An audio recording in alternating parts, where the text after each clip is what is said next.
Hi, this is Lawrence from Bible Unhinged. If you've spent any time reading the four Gospels, you've likely noticed they don't always tell Jesus' story in the same order. One of the most striking examples involves the dramatic scene where Jesus overturns the tables of the money changers in the Jerusalem temple. It's a pivotal moment that appears in all four Gospels, but with a significant chronological difference that has puzzled readers for centuries. In Matthew, Mark, and Luke, the Synoptic Gospels, this event occurs during the final week of Jesus' life, after his triumphal entry into Jerusalem and shortly before his crucifixion.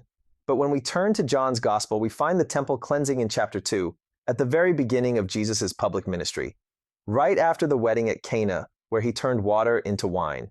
So when did Jesus actually cleanse the temple? At the beginning of his ministry, as John indicates, or at the end, as the Synoptics suggest?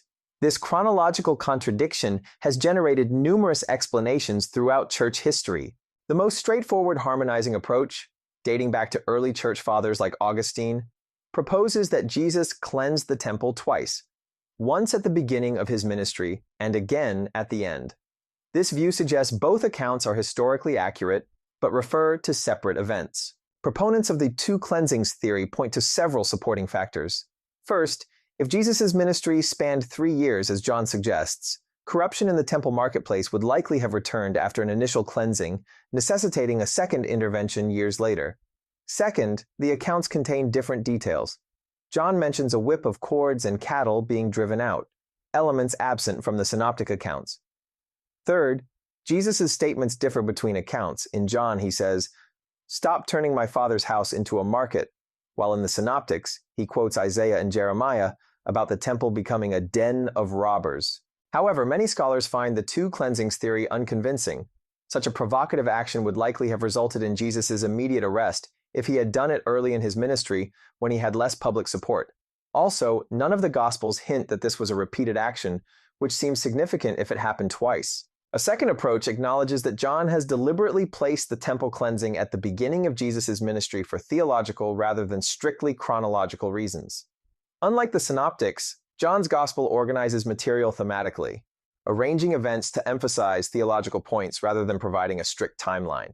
By positioning the temple cleansing at the beginning, John establishes major themes that will run throughout his Gospel: Jesus replacing the Jewish temple system, conflict with religious authorities, and foreshadowing of Jesus' death and resurrection. When the Jewish leaders ask for a sign authorizing his actions, Jesus responds, "Destroy this temple, and I will raise it again in 3 days," referring, as John explicitly tells us, to his body. This places resurrection imagery at the very beginning of the narrative. This approach doesn't necessarily question John's historical reliability, but recognizes that ancient biographies followed different conventions than modern historiography. Greco-Roman biographers like Plutarch and Suetonius routinely arranged material thematically or topically rather than chronologically, without their audiences considering this problematic. The Gospel writers themselves indicate they weren't always attempting strict chronology. Luke begins his Gospel by saying he has carefully investigated everything from the beginning to write an orderly account, suggesting arrangement by something other than just chronology.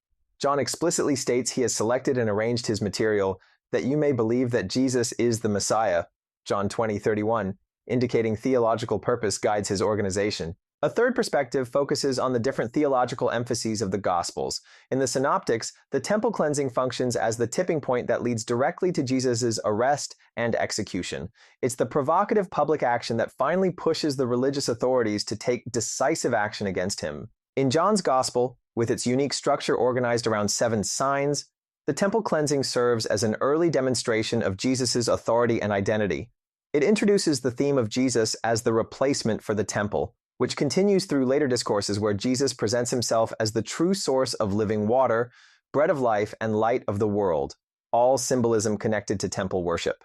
Understanding broader differences between John and the Synoptics helps contextualize this specific chronological issue. John presents a ministry spanning at least 3 Passovers, while the Synoptics compress events into what appears to be a single year. John places much of Jesus' ministry in Jerusalem, while the Synoptics focus primarily on Galilee until the final week.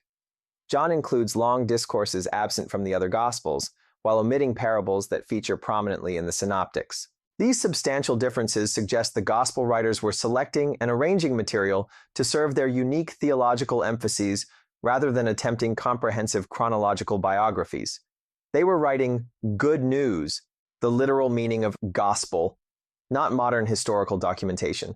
From a historical perspective, the synoptic timeline, placing the temple cleansing during Holy Week, matches what we might expect.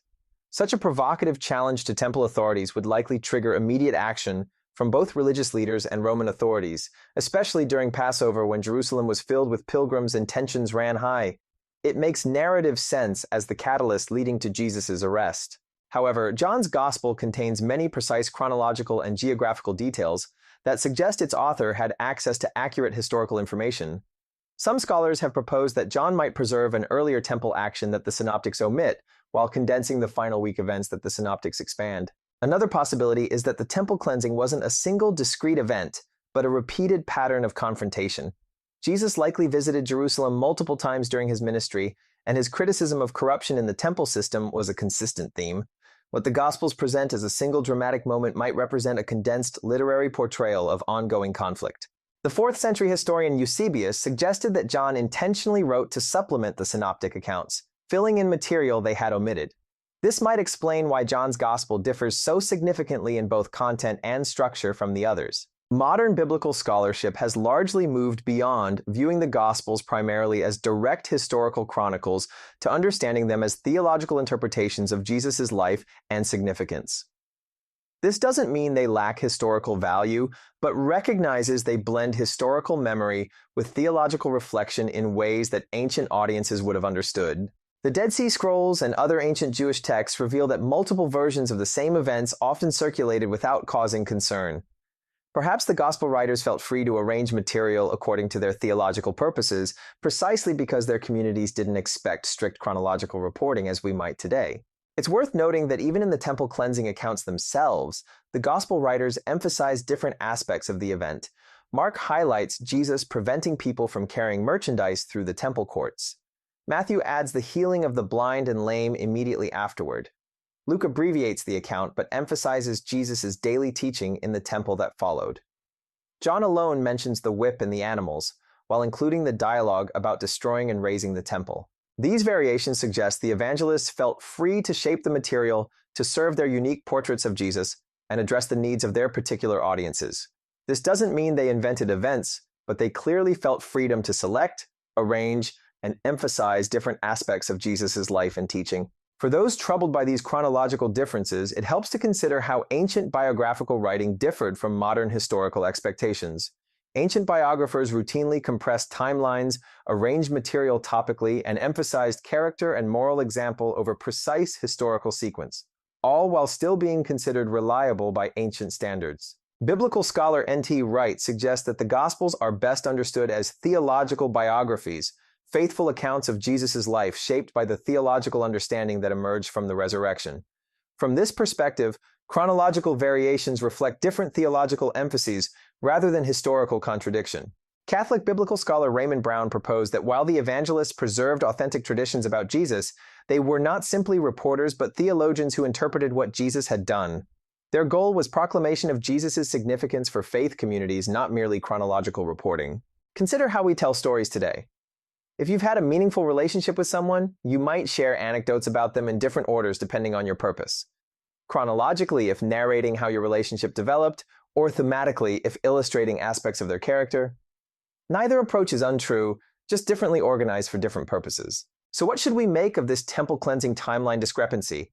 Perhaps instead of viewing it as a problem to solve, we might see it as an invitation to appreciate how the gospel writers crafted their narratives to communicate different aspects of Jesus' significance. John, writing later than the synoptics and aware of their accounts, may have deliberately placed the temple cleansing at the beginning of his gospel to establish themes he wanted to develop throughout his narrative.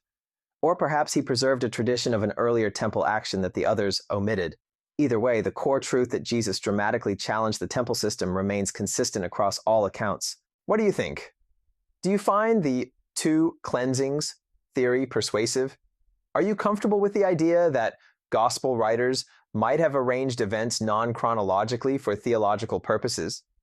How does this chronological tension affect your understanding of how the Gospels function as historical documents? Let me know your thoughts in the comments. Like and subscribe for more of this type of discussion.